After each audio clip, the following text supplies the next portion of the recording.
सातारा जिल्ह्याचं वार्तापत्र. श्रोते हो, आता आपण ऐकणार आहात सातारा जिल्ह्याचं वार्तापत्र. या वार्तापत्रात साताऱ्यात आयटी पार्क उभारण्याचा प्रस्ताव राज्य सरकारकडे सादर, आगामी काळातली संभाव्य पाणी टंचाई लक्षात घेत जिल्हा प्रशासनाकडून टंचाई आराखडा तयार आणि वन विभागाच्या वतीनं कराड तालुक्यातल्या वराडे इथं वन्यजीव उपचार केंद्राची स्थापना यासह ऐकूया आमचे सातारा जिल्ह्याचे प्रतिनिधी गिरीश चव्हाण यांनी पाठवलेला ठळक घडामोडींचा हा आढावा. साताऱ्याच्या औद्योगिक विकासाला चालना देण्यासाठीचे प्रयत्न स्थानिक लोकप्रतिनिधी आणि राज्य शासनाच्या वतीने सुरू आहेत. याचाच एक भाग म्हणून सातारा इथं आयटी पार्क उभारण्याचा प्रस्ताव तयार करण्यात आला आहे. हा प्रस्ताव राज्याच्या उद्योग मंत्रालयाला सादर करण्यात आला असून यासाठी पहिल्या टप्प्यात आवश्यक असणारी 42 हेक्टर जागा साताऱ्याजवळच्या नागेवाडी इथं देण्यात येणार आहे. त्यासाठीची संयुक्त बैठक उद्योगमंत्री उदय सामंत आणि सार्वजनिक बांधकाम मंत्री शिवेंद्रसिंहराजे भोसले, जिल्हाधिकारी संतोष पाटील यांच्या दरम्यान झाली. या जागेची पाहणी इथल्या तज्ज्ञांचं पथक करणार आहे. सातारा जिल्ह्यातील औद्योगिक क्षेत्राच्या वाढीसाठी आवश्यक ते प्रयत्न शासन स्तरावरून सुरू आहेत. याच अनुषंगानं सातारा इथं झालेल्या गुंतवणूक शिखर परिषदेत विविध कंपन्यांशी 91 करार झाले. या करारांमुळे आगामी काळात जिल्ह्यात 3,950 कोटी रुपयांच्या गुंतवणुकीचा मार्ग आता मोकळा झाला आहे. त्यातून 9,750 युवकांना रोजगार मिळण्याची अपेक्षा आहे. गुंतवणूक करार परिषदेसाठी शासनाच्या उद्योग विभागानं पुढाकार घेतला होता. या करारांमुळे नवीन रोजगार निर्माण होण्यासह येणाऱ्या कंपन्यांवर आधारित इतर लघु उद्योगांनाही चालना मिळणार आहे. सातारा जिल्ह्यात आगामी काळातली संभाव्य पाणी टंचाई लक्षात घेत जिल्हा प्रशासनानं टंचाई आराखडा तयार केला आहे. या आराखड्यात 10 तालुक्यातील 473 गावांचा समावेश आहे. या गावातील ग्रामस्थांना टँकरद्वारे पाणी पुरवठा करावा लागेल. त्यासाठी आवश्यक टँकर, विहिरी अधिग्रहणासह इतर कामांनी गती घेतली आहे. यासाठी 14,61,00,000 निधी खर्च करण्यात येणार आहे.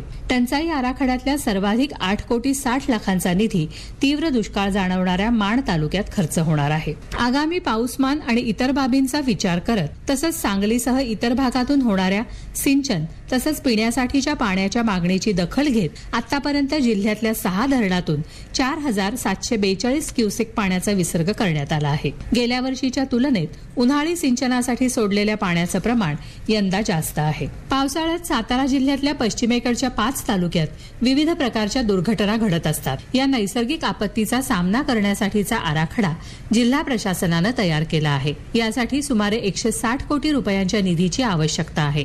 यातून आपत्ती व्यवस्थापनासह सुधारणा आणि इतर कामं करण्यात येणार आहेत. पाटण, सातारा, वाई, महाबळेश्वर हे तालुके अतिवृष्टीग्रस्त असून या तालुक्यात पावसाळ्यात नैसर्गिक आपत्तीचं मोठं संकट दरवर्षी निर्माण होतं. यामुळे दरड कोसळणाऱ्या भागात जाळी बसवणं, रेलिंग बांधणं, डोंगरी नाल्यांचं खोलीकरण करणं, घाटातल्या धोकादायक दरडी हटवणं, भूस्खलनाचा धोका असणाऱ्या गावांचं स्थलांतर करणं आदी कामं करण्यात येणार आहेत.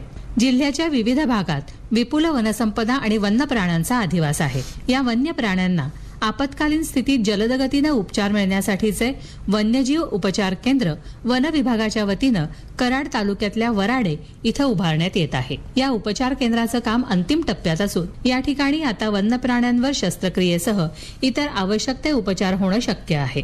यासाठी वन विभागाच्या वतीनं नुकतीच पशुवैद्यकीय अधिकारी आणि पशुवैद्यकीय सहाय्यकांची नियुक्ती करण्यात आली आहे. ग्रामीण जीवनोन्नती अभियान अर्थात उमेद मार्फत जिल्ह्यातल्या महिला बचत गटांना सक्षम करण्यात येत आहे. विविध बँकांकडून बचत गटांना उद्योग व्यवसायासाठीचं कर्ज देण्यात येत असून गेल्या आर्थिक वर्षात वाटप केलेल्या कर्जाचा आकडा 233 कोटींच्या घरात आहे. या कर्जाच्या माध्यमातून व्यवसाय सुरू करत त्यातल्या उत्पादनांची विक्री बचत गटांकडून सुरू आहे. सद्यस्थितीत जिल्ह्यात 20,975 बचत गट सक्रिय असून त्याद्वारे 2 लाखांहून अधिक महिलांचं संघटन करण्यात आलं आहे. शासनाच्या योजना तसंच उमेदच्या मदतीतून वर्षाला 1 लाखांहून अधिकचं उत्पन्न घेणाऱ्या 90,000 महिला आहेत. तर श्रोते हो, हे होतं सातारा जिल्ह्याचं वार्तापत्र. आमचे सातारा जिल्ह्याचे प्रतिनिधी गिरीश चव्हाण यांनी पाठवलेली माहिती आपण ऐकली. वाचन केलं होतं स्वाती महाळंक यांनी. हा कार्यक्रम आकाशवाणी पुणे केंद्राच्या प्रादेशिक वृत्त विभागानं सादर केला.